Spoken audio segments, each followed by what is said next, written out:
With this whole quarantine situation, my family's been driving me nuts. Hey, what did I say? Leave your sister alone. No, I'm not drinking another beer. Seriously. I've ran out of excuses to get some alone time. I mean, you can only clean the garage so many times a week. But I think I got a solution. I call it going for a walk. Hey honey, I'm gonna go for another walk. Yeah, again. You were right all these years. I do need to be more active. Yeah, you're the best, sweetie. I'm so happy I'm doing this. It's gonna be a long one though, so don't call. All right, yeah, okay, bye. Yeah.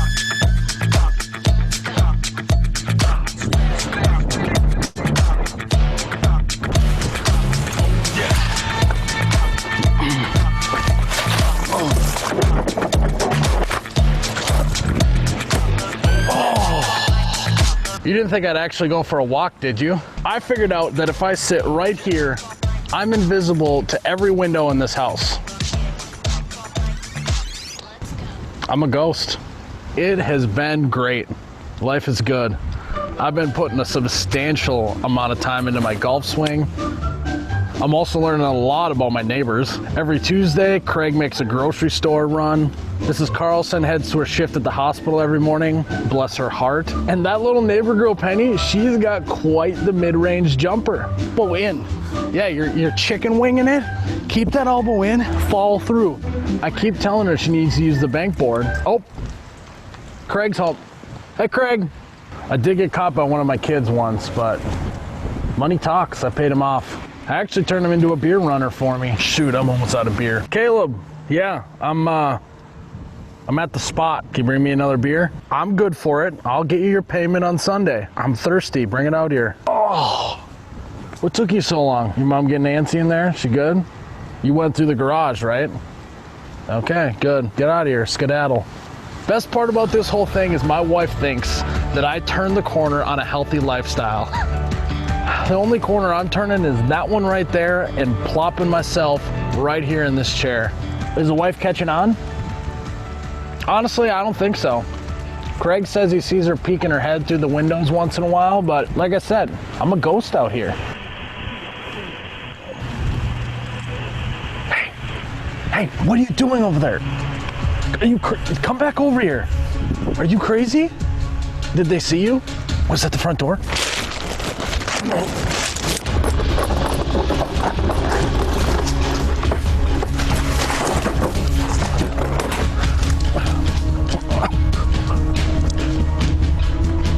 Woo!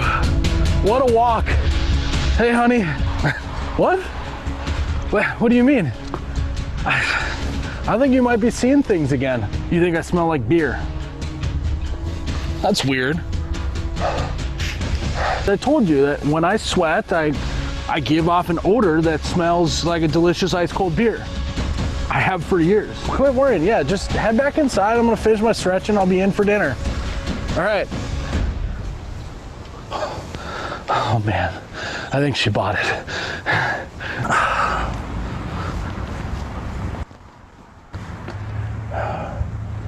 Live to walk another day. Oh, you betcha, yeah. Yeah. Well, good morning, Catching on. friends. Craig, how you doing? Cheers, buddy. Welcome to Sycamore Creek Church. You know, whether you're a good dad or not, we all have, whether you've had rather a good dad or not, we all have a good dad in heaven. And we're going to sing that truth. Happy Father's Day to everybody. But let's recognize the heavenly parenting from God in heaven. Would you guys sing with us? Good, good Father. Let's do it.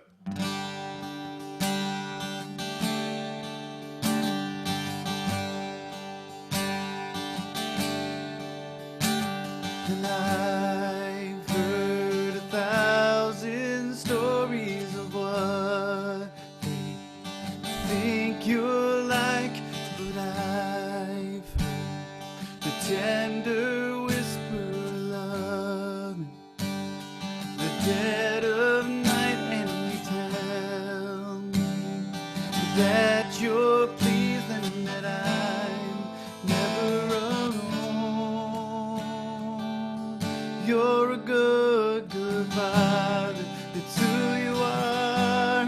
It's who you are. It's who you are, and I'm loved by you. It's who I am. It's who I am. It's who I am. And I've seen many searching for answers far and wide, but we're all searching for answers. Only you provide, because you know just what we need before we say a word. You're a good, good Father. It's who you are. It's who you are. It's who you are, and I'm loved by you. It's who I am. It's who I am. It's who I am. You are perfect in all of your ways. You are perfect in all of your ways. You are perfect in all of your ways to us. Sing that again. You are perfect in all of your ways. You are perfect in all of your ways. You are perfect in all of your ways to us. This love so undeniable, I can hardly speak. Peace so unexplainable, I can hardly think as you call me. Deeper still as you call me. Deeper still as you call me. Deeper still into love. Love, you're a good, good Father. It's who you are. It's who you are. It's who you are, and I'm loved by you. It's who I am. It's who I am. It's who I am. You're a good, good Father. It's who you are. It's who you are. It's who you are, and I'm loved by you. It's who I am. It's who I am. It's who I am.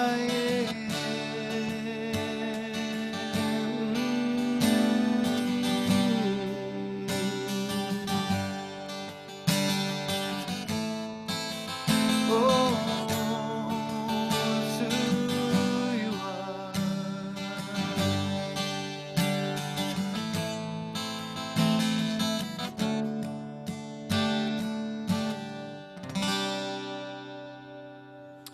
And all who agreed said, Amen. Amen. Hey, friends, we're going to focus our attention on what it means to be invested. Let's take that time. Peace, friends. My name's Tom. I'm the pastor here at Sycamore Creek, and I am so glad you are with us today. We are in this series, I'm In, and today we are talking about I'm Invested, and we have a very special guest with us here today. We've got the Dr. Sherry Trice, who is a friend from Epicenter. Sherry, thank you so much for joining us today. I also have my sons here with me because it's Father's Day. I'm actually letting them sit with me. Sherry, thanks for joining us today. Good morning. Good morning. I'm happy to be here. Thanks for inviting me. So we wanted to have you on today because you have a really unique ministry when it comes to finances. Tell us a little bit about what you do with your financial ministry. With my financial ministry, I feel like my purpose is to help people walk into the financial freedom that God has really designed us to be living in. And so I enjoy teaching people financial literacy, helping them go from living paycheck to paycheck to really building wealth so that they have something stored up. And wealth doesn't look like all the money that you have, but it's really the freedoms and what God has trusted you with to build. And so it's a form of building. So you have wealth financially, you're wealthy in your health, you're wealthy in multiple areas of your life. But when you conquer that financial piece, everything else seems to sort of align with each other. Your relationship with money, all of that just aligns together with that same umbrella of Christ's love for you. And it just trickles down into how you nurture your monies. Now, we had you on Our Daily Shelter in season 1 to talk about what we needed to know during sheltering in place when it came to finances. And you just had like some great one-line zingers of wisdom. You talked about a noodle budget. You made a really practical suggestion to put one of your cars in storage and insurance, which has been saving us hundreds of dollars since then. Tell us what's something that we need to know right now as we're thinking about this, where we're at financially in terms of the pandemic? I would say the main thing is to ensure that you have a noodle budget. And tell us what that is. It's just like when you were in college, when you were eating them ramen noodles and you were on this very limited budget. I have always said I had very little money in college, but I felt the most rich when I was in college. For some reason, my money stretched, you know what I mean? So I don't know if it's because the dorm was paid for or what, but I worked a little job, maybe got $30 a week, and that money seemed to stretch. I was able to get everything that I needed. So because I realized I didn't have a whole lot. So I feel like I budgeted or lived within my means at that time. And so there was no such thing as overextending myself, I feel at that time. And so you don't want to overextend yourself. You want to make sure that you scale down to the very basics. What do you need to keep the lights on? What do you need to keep the water going? I tell people you can put your air conditioner up 5 degrees and that will save you money in the long term. You're looking at a good $122 savings, if not more on that. So how can I just scale down? That's your car insurance. So you really need that rental car protection on your car insurance if you're not even driving the way that you used to. So think about what you can scale back. Hey, would you say that about the air conditioning here just a moment so I get this little bit in the screen here? What was that about the air conditioning?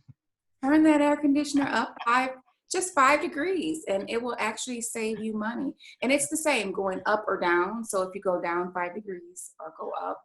So in the winters, I turn mine down to 65. I just put on a nice little jacket, and just walk around, comfy. I don't need to be in summer shorts in my house in the winter. There we go. Tell us, there's another piece we want to talk about your cousin here, or we would go a lot deeper into this money thing. But for people, I mean, you give so many like little snippets of wisdom and just really great practical pieces of advice. How do people keep up with you in that ministry? Where can they find you at? Sure. I am on Facebook. I'm Sherry Trice on Facebook, but my company's name, it's a nonprofit organization, and we're committed to helping people live in the greatness that God has designed for us. And it's called Designed for Greatness, and it's Roman numeral 4. Okay. Designed for Greatness, and it is on, I am on social media platforms. I can also be emailed at sherrybailey8@gmail.com, and that is the number 8. Yeah. So maybe our hosts can get those in the comments and so on. But you also have a cousin who's doing something amazing, and you're really part of it. Terry Williams, I believe is his last name. And maybe we can get Carola to share that up on the screen here. Tell us what Terry is up to. Mm-hmm. So Terry is actually my first cousin, and when we first talked, he said, this is after the George Floyd incident happened. He said God told him to walk from Huntsville, Alabama to Minneapolis, Minnesota, to the very spot where George Floyd was murdered and took his last breath. And I said, oh, cousin, I think that's a beautiful thing. And so he utilizes the scripture. It says, a man's heart plans his way, but the Lord directs his steps.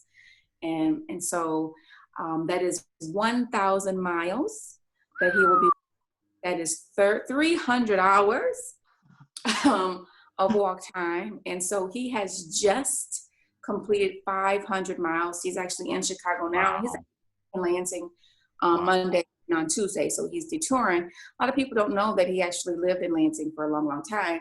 And so he is going to come home Tuesday and walk from Frandor to the Capitol and then go back on his journey to Minneapolis. How many shoes has he gone through? He's gone through 6 pairs. Six pairs of shoes. far. Wow. Yeah.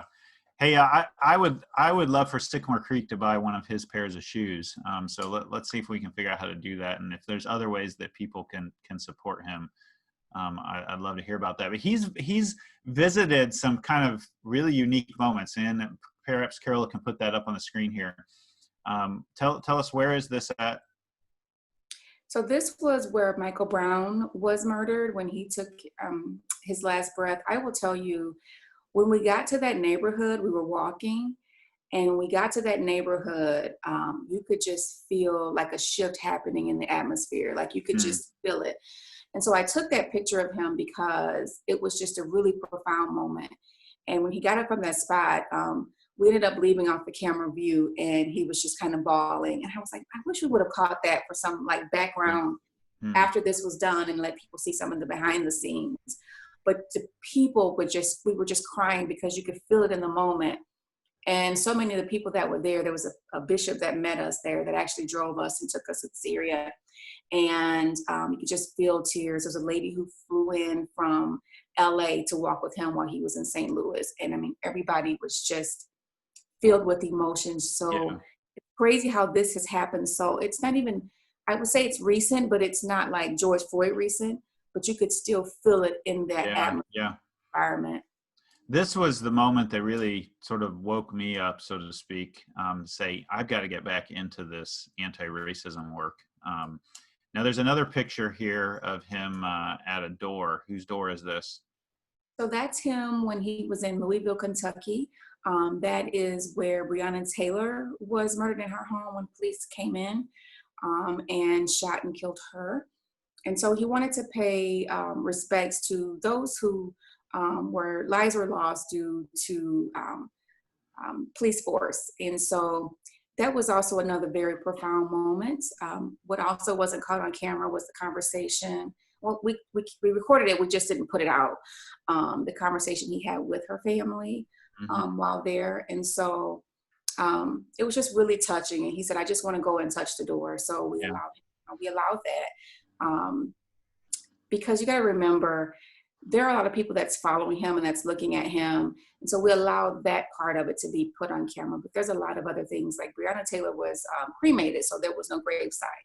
But with Michael Brown, he was not. And so we did visit there. So there's a lot of moments that we don't want to publicize to look like it's this sort of different thing than what it was. So there's some private moments, but in those public moments, we'll see it's a lot more profound. But he's marching for change, equality, and justice. He has a 7-year-old son, and he said, this could be me, this could be my son.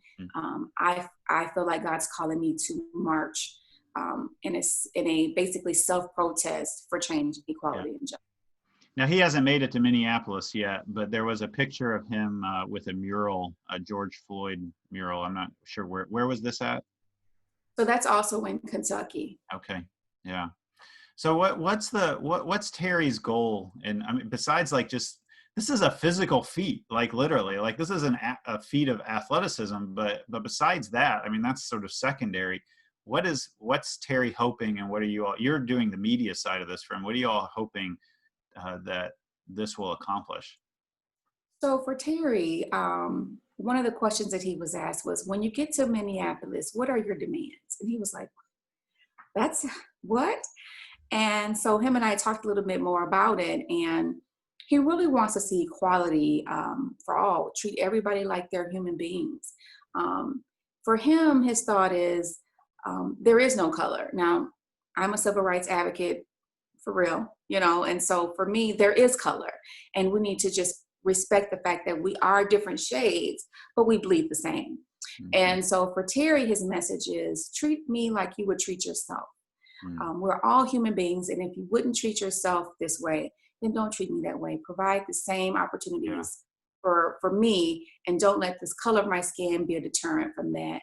On top of that, he's looking to create a nonprofit organization called the Dow House, which is named after his son Dallas. And he wants to work in the area of giving people second chances. He feels like men and women who have a criminal history are not treated the same. Arrest record is actually a protected class. It is actually a civil rights violation. It's against the law to deny opportunities just because of an arrest record. And so that's another form of equality. So he wants to create a Dow House, which their mission would be to ensure that individuals with a criminal history, including juvenile delinquents that people sort of wrote off, has an opportunity to learn a trade. And so he wants to teach them how to he's a master carpenter by trade. Isn't that crazy? Wow. And so he's a master carpenter by trade. So he wants to teach them anywhere from barbering, cosmetology, those kind of things, all the way through to carpentry. And that way they'll never really have to apply for a job again. They can create their own jobs. They can become business owners. They can hire and employ other people and pay that forward. He wants to do this all for free to the people who go through his program. And this so that's seems like a guy that we want to keep in touch with. He's going to go somewhere, assuming that he doesn't run into his own moment of injustice, which is this moment in our history right now in our country is about that a man like Terry would have a full and abundant life as well. Sherry, where do people, they can keep up with Terry on Facebook? Terry Williams, is there a specific Facebook page or other media? Yeah, so it's Terry Willis, Willis, and you can follow him on his page. You can also follow him in his journey on 1K Mile March, the number 1K Mile March, and that's where he goes live. I know he took a break yesterday. His body is beat up. Yeah, wow. It's beat up, and so God rejuvenates his body every day. Okay. And so that's something that just keep him in his prayer. Keep him and his mission in your prayers, because the enemy does move when he sees that people are walking and they say yes to their destiny. Mm-hmm. Well, friends, let's take a moment and pray for Terry. And I would encourage you in the comments section, whether on Facebook or Zoom, to just type out a prayer, or perhaps someone, a person of color who needs prayer for that encouragement, physical and spiritual as well. Let's take a moment and pray for them right now. God, we are grateful for people like Terry who have chosen to do this thing that I certainly couldn't do physically myself right now. And in the midst of that, to not just do it physically, but to do it spiritually, to do it justice.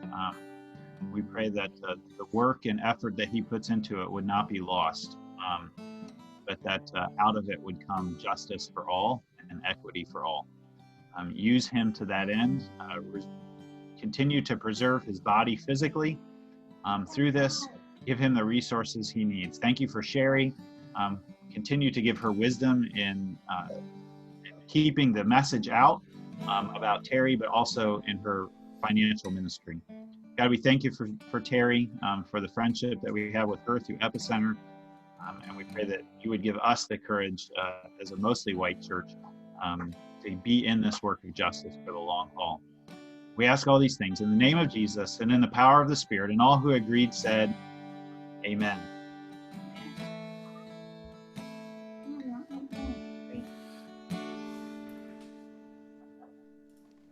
All right, friends, let's sing Good, Good Father, another chorus of that, as we talk this morning about being invested in things, in the mission of the church, and recognizing that God is invested in each of us, God's children. Let's sing this truth. You're a good, good Father. It's who you are. It's who you are. It's who you are. And I'm loved by you. It's who I am. It's who I am. It's who I am. Friends, this is all about the identity that we have, all right? Sing that again. You're a good, good Father. It's who you are. It's who you are. It's who you are. It's who I am. It's who I am. It's who I am. You're a good, good Father. It's who you are. It's who you are. And I'm loved by you. It's who I am. It's who I am. It's who I am.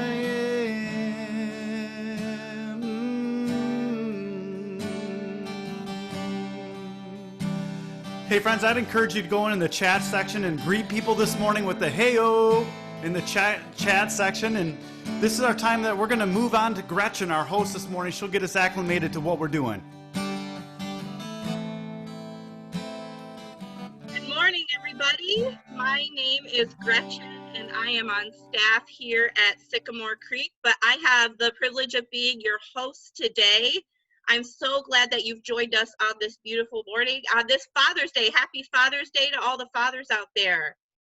There are many ways that we want to connect with you and that you have the opportunity to connect with us.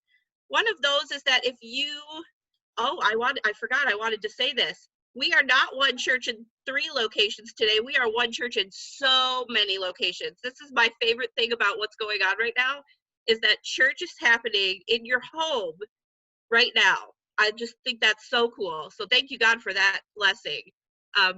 If you come here this morning and you have a prayer request that's heavy on your heart, you can email those prayer requests to prayers@sycamorecreekchurch.org. And that is one great way that you can connect with us this morning. And you know, we still have a team of people who are praying for you throughout this time. You can connect with us also by filling out our digital connection card. That's a super good way to connect. You can do that by going to sycamorecreekchurch.org/connect. So I hope that you will connect with us in those ways. You can also, of course, always use your phones, you know. You can use your phones to download our app. We have an app on the App Store called SCCMI. I just helped somebody download this the other day, and it was really funny. I was like, how have you not done this yet? I love the app. You can do so many things. You can also take a church selfie like this. This is how I did it. Take a selfie and post it on Facebook and use the hashtag #CouchChurch. I'm not personally at my couch, but it's right behind me, so I thought it was close enough. But you can post those on your favorite social media sites. Let people know that church is still happening, even though we're sheltering in place. And you can even, a really easy way to share about our church is just to click share. If you're on Facebook, click share on the video, and people can get it right from your personal page. So there's a ton of ways that you can connect with us today. After worship, we don't get to be in the regular Connection Cafe right now, but we have a digital Connection Cafe. So after worship, all you have to do is go to sycamorecreekchurch.org/all-chat, and we will be able to greet you in there and see your beautiful shining faces, and I hope to see you there. Our message is going to begin with this.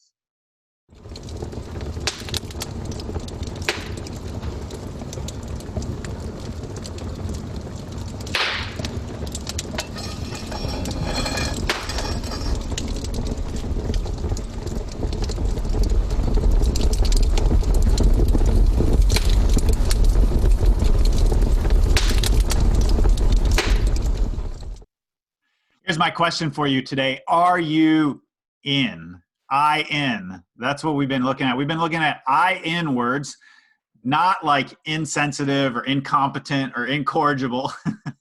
How many bad I-N words can you come up with? Inconsequential, incomprehensible, inexcusable. No, we're talking about good I-N words. I'm in. We've been looking at I'm invited, I'm invaluable, I'm influential. Next week, I'm initiated. And today, I'm invested. Are you invested? Are you invested in the mission of God? Are you generously invested in the mission of God in the world? Now, if you're a follower of Jesus, then I think that I can assume that you believe that a significant part of that mission is in the church. But this message today isn't just about being invested in the church, although it is about that. It certainly is. But it's not just about that. It's about being invested in the whole mission of God in the church, in the world.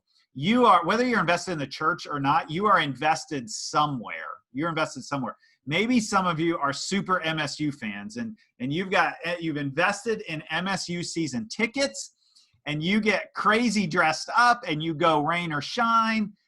Or maybe through this whole pandemic, you have invested in learning something, a master class, or maybe you had high hopes of doing so at the beginning and you invested in it.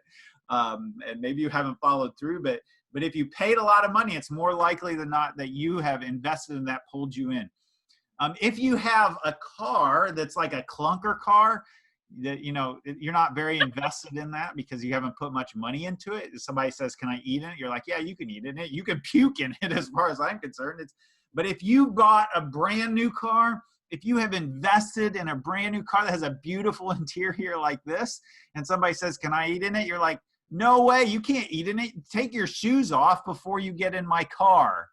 Take your shoes off. When I was doing a little research on this, I found a story about a 22-year-old son who pushed the BMW that his parents gave him for his birthday into a river because he wanted a Jaguar instead of a BMW.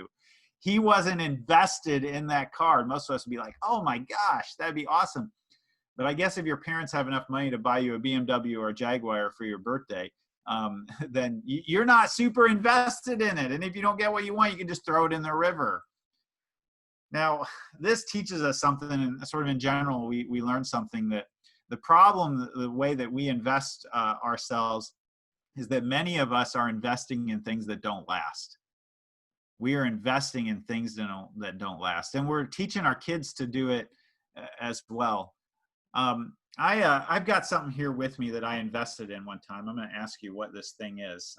See if any of you know. If you know what this is, or if you think you know what it is, write it in the comments section, and let me know. I don't know, any of you who are on the panel today here in worship, you want to make a guess at this, besides Jeremy, who already knows what it is because we talked about it.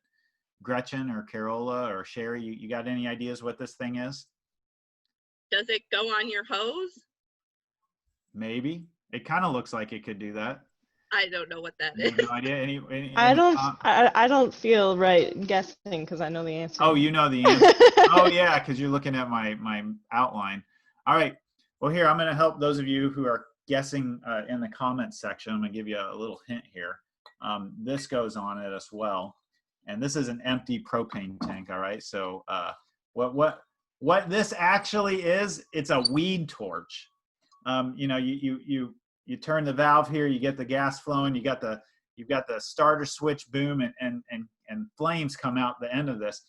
And I bought this many years ago because I live in the suburbs, and suburban people don't like dandelions, and I could really care less, but I feel the sort of social pressure of my yard being full of dandelions, but I don't want to spray chemicals on it. So I thought, oh, this is a natural way to do it.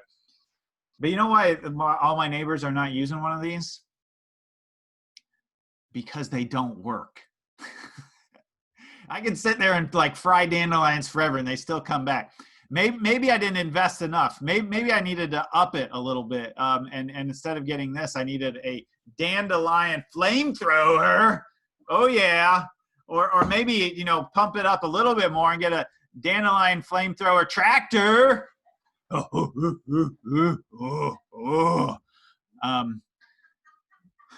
But that would be investing in something that didn't really matter, right? Like dandelion eradication is not very important for the mission of God in the world. Today's Father's Day, so I got a little who's in there. But my dad invested in me in all kinds of ways. Here's a picture of him when he was, I don't know, maybe 20 years old. Look at that outfit that he invested in. The outfit, look at the stash. Man, I think that's so bad that it's good. Like those shoes, the vest, the color, the whole thing. It's like, this is my dad in his prime in his 20s. But I remember a day when it was around Christmas time, and he was noticing something about the way I was talking about what I was going to spend my money on at Christmas. And he said, why don't you sit down and write out a list of who you're going to spend money on and put the one, what you're going to spend on each one of them. And so I wrote down a list, and at the top of the list was my girlfriend of like maybe 6 days or something. And I was going to spend $25 on her, and then my best friend, and I was going to spend like, $20 on him. And now that I'm saying this, I don't even know where I had $45 from, but I'm just guessing. I don't remember how much I put on each one. And then like several notches down was like my family members, and I was going to spend like $1 or $2 on each one of them. And my dad looked at that list and he said, go make another list. Go back to your room and invest your money in a different way. Change your priorities. Because he was realizing, I don't even remember who that girlfriend was. The friend that was my best friend at the time, I don't even keep in contact with. This was not investing my money in ways that would last. So here's a question. We're going to bring everybody back on the screen here. You can turn your cameras back on. And if you're listening out there, watching on Facebook or Zoom, when did you invest in something that didn't last? What's your dandelion torch story that you've got? Jeremy, how about you? We'll start with you. Well, in college, we had a semester's worth of beer cans saved up. And those cans literally collected dust in the basement because we were going to take ourselves out for dinner our senior year. And every one of those 800 cans, after we brought them up from the basement, we put them out in the garage the night before we were going to go. We woke up and every last one of them was gone. So we invested a semester's worth of cans so that we could buy ourselves some steak at a fancy restaurant, and it was all for naught. Somebody took them. Sherry, how about you? Is there something you've ever spent money on that afterwards it's collecting dust?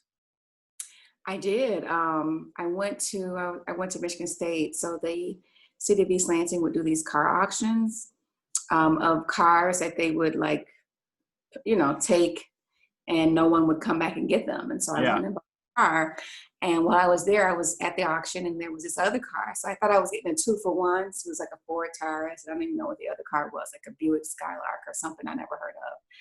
And I get both cars, and the Taurus wouldn't even start. So we had to get it towed to the house.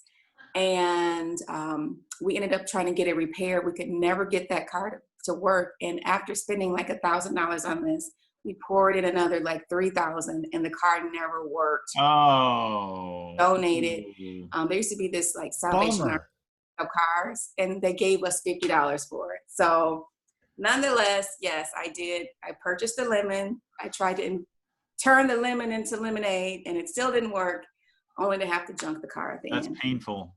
Gretchen, what are people saying on Facebook or in Zoom? What are the things that they've... Well, I love this because I totally get sucked into those, like, as seen on TV things.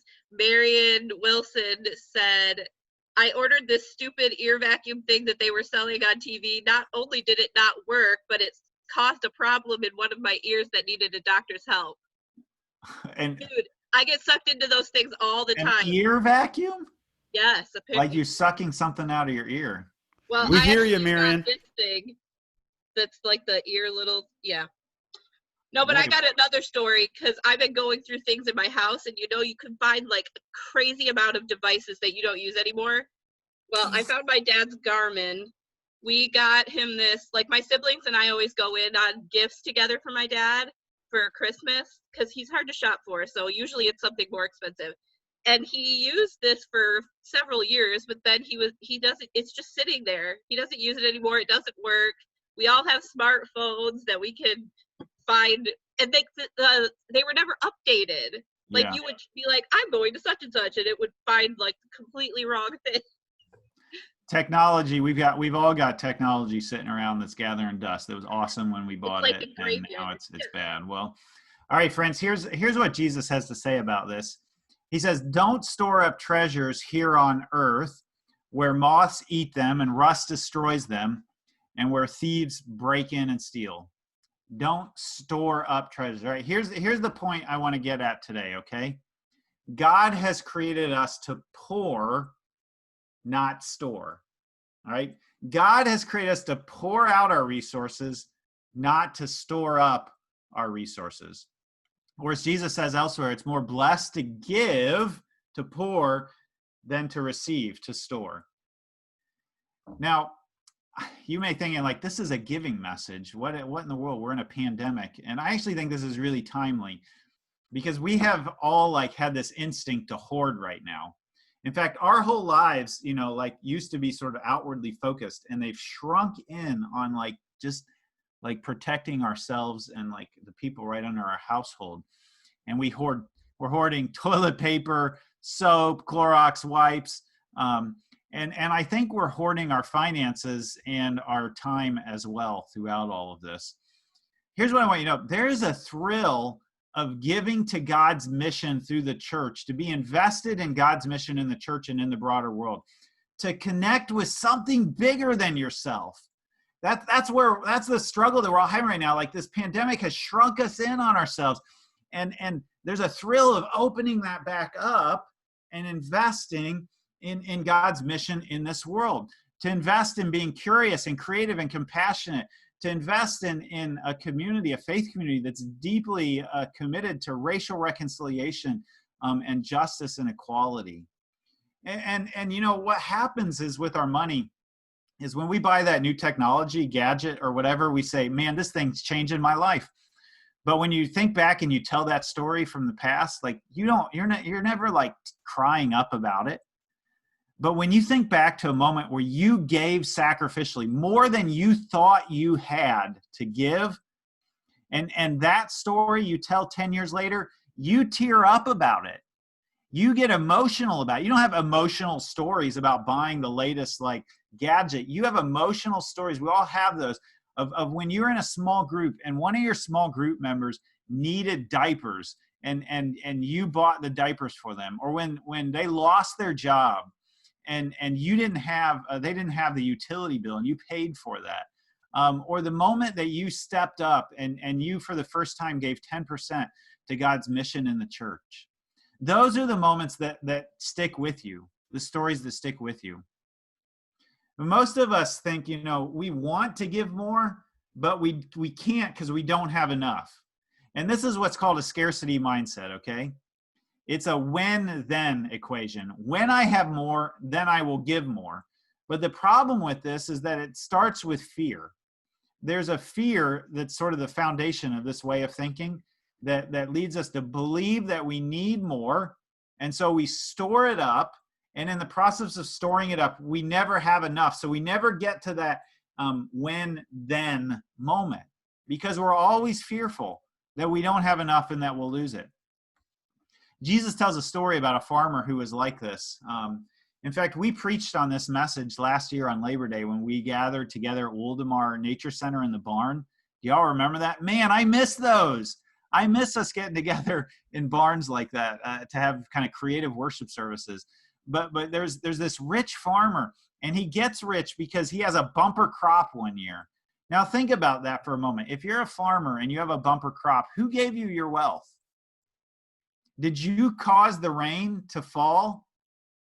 Did you cause the sun to shine and the plants to turn sunshine into chlorophyll, into like energy that grows and fruit? I mean, I'm reaching back into like 9th grade biology here, okay? I may not be getting it right, but you get the point. Like, he didn't do any of that work.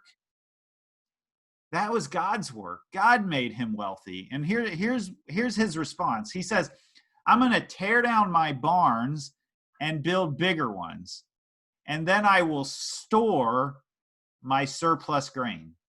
I will store it. There's that word again. We are created not to store, but to pour. And here's why, because that night he died. Oh my gosh, because we're never guaranteed tomorrow, right? None of us are guaranteed tomorrow. And Jesus sums up this story saying, this is how it will be with whoever stores up things for themselves, but is not rich towards God.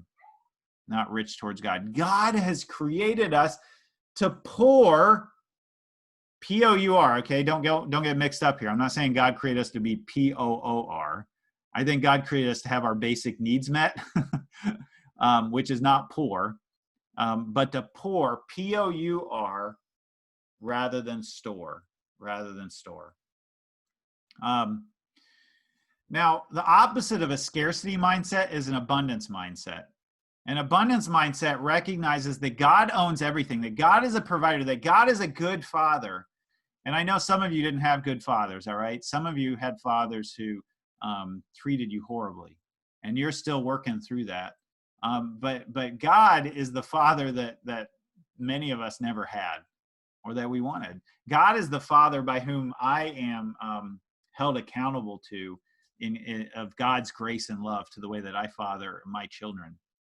And God is the God of everything. God owns it all. Owns it all. There's always enough. There's always enough. There's another story that is told about Jesus, where this woman who's, quote, a sinful woman, that's sort of code language for a prostitute, or you might call her today a sex worker. And we actually looked at this story at the very first message in this series, the I'm Invaluable. And she comes to Jesus and she pours this very expensive perfume on his feet in worship. Now, this perfume would have been worth a year's worth of wages. Now, if I had a year's worth of wages, I would be inclined to store it up. But she poured it out. I think she thought, if Jesus is good enough to forgive me, then he's good enough to provide for me after I pour out this lavish expression of worship to him. Now, the person who criticizes her for it is actually Judas. You all know Judas. He's infamous, right, for the one who betrayed Jesus. And he said, we could have given that money to the poor.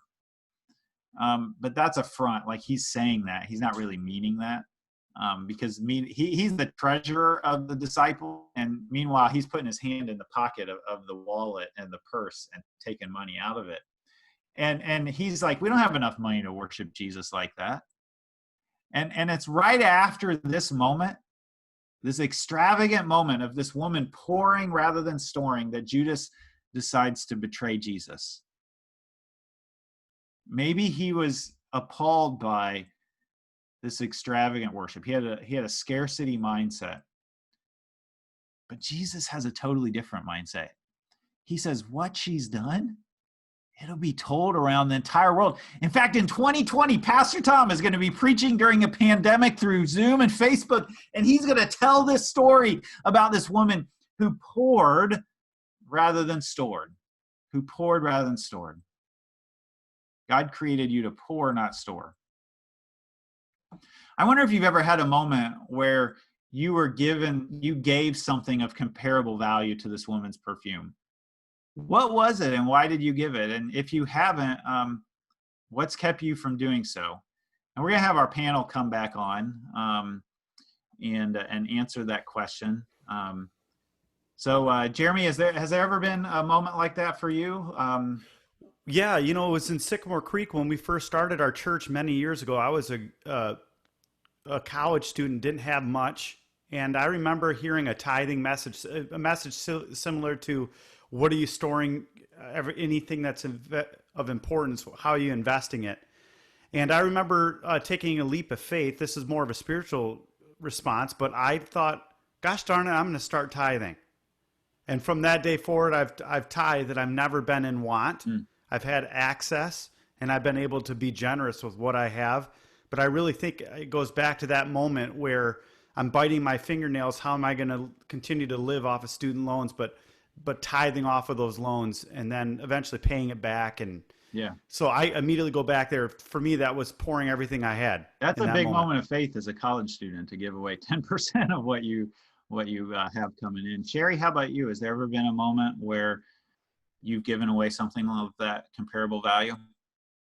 Oh, yes. One of the churches that I went to before being an epicenter of worship, we were looking at building a building, and they were asking for money, and I didn't have much, but I gave everything that I had. So I worked out a check, and everything in my account I gave, and shortly thereafter I ended up losing my job.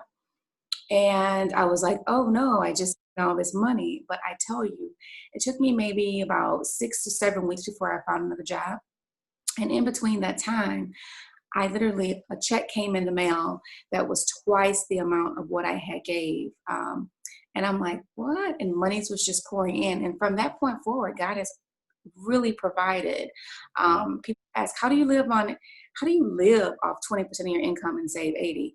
Because I poured that perfume into the mission of that church. When you told me that on Our Daily Shelter, I was shocked, like to live on 20%. Wow, that's a noodle budget right there. Definitely a noodle budget. Yeah, out of that, like pouring, not storing. Hey, Gretchen, are people writing any comments in Facebook, or do you have a story you want to share about this to answer this question? Marianne Wilson, I believe, is saying that at 17, she had a weekend organ playing gig at her grandmother's restaurant. One weekend, she heard the shop owner next door's house had caught on fire and he lost everything. She took out her tithe and then gave the rest of the tip for the weekend to that person. And her mother later told her that she'd given him more than his own brothers. Wow. So, what I was thinking of is that I've been given to in that way. But when I got my stimulus check this year, I really needed that because I've always lived on like paycheck to paycheck. But I was like, do I really need all of this money? And I decided to tithe 10% of it to the church. And it was probably the biggest gift I've ever given to the church. And I haven't felt any like stretching of my finances. I haven't felt like I don't have enough right now. I actually, right now, I feel like I have more than I've ever had before. So I'm trying really hard to not hold tight to it and to be giving. Because there's times when I haven't been able to give 10%. So I'm like, I want to give now because I can. Yeah. I think probably the biggest gift that we've ever given, and I'm a little shy about sharing this, but my wife has told me I needed to in the past. When my dad and stepmom died in 2018, we received an inheritance. And it wasn't a huge inheritance, but it was probably, about a year's worth of the average person's salary. And we felt really convicted in our call to racial and economic reconciliation that in general, the Black community doesn't have that intergenerational wealth that gets passed on like happens in white community. And so after tithing 10% of that, I gave 50% of it to Duke Divinity School for Black pastors scholarships to be able to study and perhaps come out of seminary with a little less debt than they would otherwise. And that was literally the biggest check that I've ever written to give away. And that's a lifetime of like practicing, right? Like of pouring, not storing, because it would have been very easy to hang on to that. It was so big, kind of like what you said, Gretchen. So this is the biggest thing you've ever given. And are you going to pour it or are you going to store it? There's another story told about Jesus that is a classic story. He's feeding 5,000 people. And he's got probably the biggest crowd for this sermon that he has ever had. And the sermon is going really long. And I'm sure none of you have ever thought that about my sermons. They're all just the right length, right? But Jesus' sermon's going really long. And we read in the Gospel of Luke that late in the afternoon, the 12 came to him and said, send the crowd away so they can go to the surrounding villages and countryside and find food and lodging, because we are in a remote place here. One translation puts it this way: when the day began to wear on. In other words, they are hungry. They are hungry, right? The disciples are getting hungry. I'd imagine John calls a meeting and they before they approach Jesus, and John is like, hey, Pete, hey, Matt, hey, Tom, Bart, come on over here. Somebody needs to go talk to Jesus because we're hungry. How should we approach that? And they're probably thinking, you know what? Tell him the people are hungry, because he likes the people, all right? He's compassionate. So they go to him and tell him, it's like, Jesus, listen, your sermon's really great. The wise and foolish builders, that part, that's awesome. The whole thing about love your enemies, man, you're really challenging us. But we're hungry, Jesus. And Jesus replies, you give them something to eat. And they answer, we've only got 5 loaves of bread and 2 fish. It's kind of like, they're like, we got 5 biscuits and a Long John Silver snack pack, Jesus. How are we going to feed 5,000 people with that? And Jesus says, well, I guess, you know what, we don't have enough, so you're right, we should send them away. No, that's not what he says. He says, well, you know, share it with them. And I can imagine Thomas, because Thomas has got the same name as me, Tom, and Thomas is thinking, you know, all right, let's spread out. We'll give them very little pieces, all right? This is just a reminder that when you get home, you'll have something to eat. The story goes on. Jesus takes the 5 loaves and the 2 fish, and he looks up to heaven, and he gives thanks to God for them, and he breaks them, and he gives them to the disciples and distributes it to the people. They all ate and were satisfied. The disciples picked up 12 basketfuls of broken pieces that were left over. This is like, there was more than enough. More than enough. There's 12 doggy bags left, one for each disciple. Jesus blessed it. The disciples gave it, and God multiplied it. You see, what you keep, what you store is all that you have. But what you give, what you pour, God multiplies that. God multiplies it when you pour. And let's pay attention to the time of this. When did God multiply what they had? God didn't give them more when they stored it. God gave them more when they poured it. When they poured it. Now listen, friends, I'm talking here about being invested in the mission of God. And that is about the church, but it's more than that. This is about a posture in life. This is about a disposition of the heart, a mindset. It's a mindset that looks for needs. And it's a joy in the midst of that to make a difference in the lives of others, to make a difference in the world, to be connected with something bigger than ourselves. Like Gretchen was saying, when we got our stimulus check, we're doing fine financially, but all of a sudden we had $3,400 check, like money. It's like manna from heaven drops in your lap. And Sarah and I talked about, what are we going to do with that? And we realized, you know what we wanted to do? We wanted to put it in a fund that we would have fun giving away. And so we've been just blessing people over the last couple of weeks. We got our stimulus check only 3 weeks ago. I think we were one of the last people to get it. And we've been using that fund to have fun blessing people, to have fun giving to ministries and missions and nonprofits in the Lansing area. That's fun, right? That's fun. That's fun. And here's where it starts. It starts with a tithe.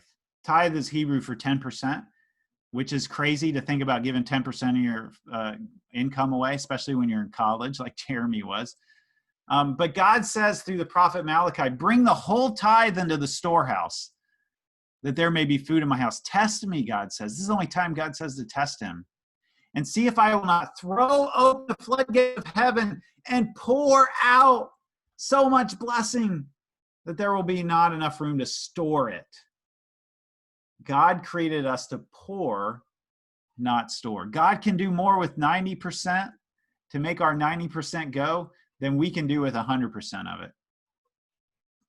Do you know, I said at the beginning that we're investing in things that don't last, and we're teaching our kids to do the same thing. I'm guilty of that.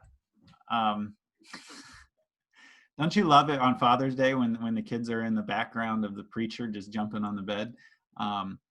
This is real life here today, friends, all right? So we've been teaching our kids to give, and we do it with jars. We got 4 jars. We got the give jar.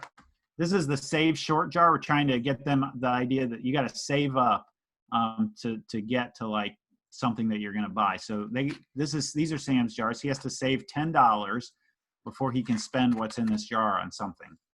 And then there's the save long jar, and this goes in the bank for when he's in college or something like that. And then the last jar is the spend jar. All right. And every week they get 4 quarters, and 1 quarter goes into each. And I know some of you are like, but that's more than 10%. We're teaching our kids to be generous. All right. And getting the idea of the categories down. I get now, 2 quarters. Where did I learn that from? I learned that from my mom, who gave us an allowance. There's my mom and me at about the age of this guy. And my mom gave us 10 dimes every week, and 1 dime went in the tithe envelope. And I got thinking about this. This is right around 1985. My mom was a single mom. I know this is Father's Day, but moms, you still impact future fathers, okay? Yeah, because my mom impacted me. Around the Christmas of '85, my mom was a single mom. She barely had any money, and all of our gifts that year were used gifts. All of our gifts were used gifts. So for Christmas, and I remember like thinking it was a little weird as a kid, but not much. And I went back to my mom and I said, "Mom, tell me about that Christmas." And she said, "You're making kind of noise there, kiddo." She said that Christmas, her small group and our church gave us a Christmas box, and they gave us food that Christmas and those sorts of things. And all of her friends gave her enough money or used toys. And I said to my mom, I just learned this like a couple months ago. I said, "Mom, were you still tithing during that time?" Do you know what she said? You probably guessed it. She said, "Yeah, I was still tithing." I have never been in a situation where I've had to make the decision about giving my kids used toys for Christmas and tithing. But my mom taught me that it's more blessed to pour than to store. She wasn't rich financially, but she was rich in generosity. So here's my question for you today. Are you in? Are you invested? Are you invested? I'd like to take a minute and pray for us to do that, because it's going to take grace, right? It's going to take God's grace. God, we want to be invested in your mission in the world, but we confess, God, that too often we store what you give us rather than pour it out. Give us grace, give us courage, give us determination and willpower to live on that noodle budget so that we can give generously to your mission in the world and in and through the church especially. In the name of Jesus and in the power of your Spirit, and all who agreed said, amen. Amen. Hey, friends, give it up for the fathers today, and especially my wife, who is trying to have kids in the screen from the background. So thank you all. This is real life today, right? Like sometimes you got your kids in the screen, and I told them like, hey, I'm gonna keep the door open so you can come in and join me here while I'm preaching. They don't usually get to sit up there up the front like while I'm preaching, but today they do. A couple things I want you to be aware of. One is we would love to connect with you, and the way that we connect is through our digital connection card. In fact, there are three things that we want you to be doing. If you're in if you're saying I'm in with Sycamore Creek through this time, we want you to connect in worship. We want you to grow in small groups, and we want you to serve by volunteering and giving. Those are the three things. I mean, we're actually next week, we're going to talk about I'm initiated. And those are the three things that all the new partners are going to join, the saying I'm in. I'm connecting in worship each week, and that may be live or watching it afterwards. I'm growing by joining a small group in the summer, and I'm serving by volunteering giving. And there's all the links that you can do. And it really starts with the connection card, okay? SycamoreCreekChurch.org/connect. Fill that card out, and that you get into all of the communication that we have. That's the easiest. If you just do one thing today, fill that connection card out. And if we've done our Zoom Kung Fu well, that'll pop up right after the Zoom meeting is over if you're in Zoom. If you're in Facebook, do that in Facebook. Follow that link that's being posted in the comments right now and connect with us through a digital connection card. And then join a small group this summer, okay? We don't do this pandemic thing alone. Do it with a group of people. And you can find all our small groups listed at that /small groups link. And then commit to serving, volunteering, and giving. And let me confess, we're still sort of trying to figure out what volunteering means in a digital world. But we've got some ideas there under that /digital ministry link. And then our normal ways that you can volunteer is the /volunteer link. So volunteer and give. I also want you to know just about a couple things coming up. Next week, we're having a combined service with our Potterville campus because we're going to be welcoming some folks into membership and partnership. And then we're going to continue that combined service through the month of July.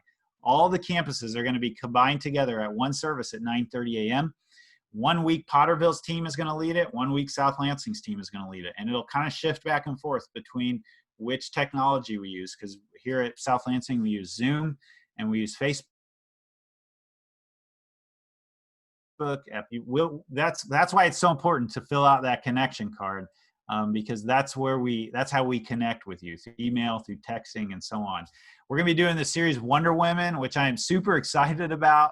The Wonder Woman movie, it was scheduled to come out in July. It's been postponed to August, but it's still fresh right there. We're going to look at women of the Bible, and we're going to have all female preachers through that series, which is, we have some Wonder Women in our church, which I'm super excited about. So we also are having some picnics coming up. We had a picnic last week. It was great.